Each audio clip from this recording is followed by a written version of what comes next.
Игра «Молния». Есть много упражнений, которые направлены на развитие беглости чтения. Одним из таких упражнений является игра «Молния». Ошибочно считать, что это упражнение можно проводить только в 1 классе. Его можно провести как в 1, так и в 3 классе.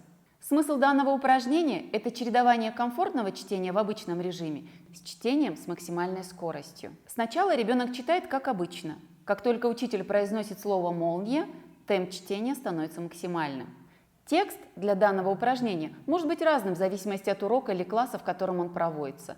На уроке чтения в 3 классе мы использовали игру «Молния» для чтения загадки, которая связана с темой урока «Рассказ «Акула» Льва Николаевича Толстого». Таким образом, игра преследует 2 цели – развитие скорости чтения и определение темы урока. Давайте посмотрим.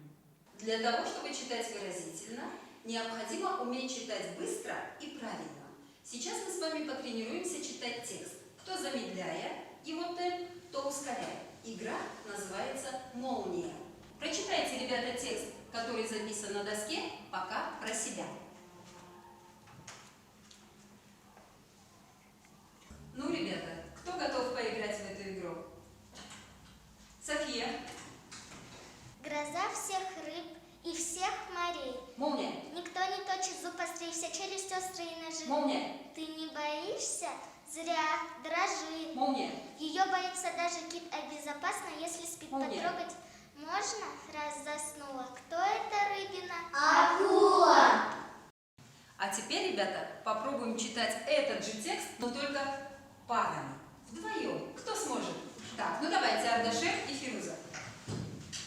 Гроза всех рыб и всех морей. Молния. Никто не точит зуб острее, вся челюсть острые ножи. Молния. Ты не боишься?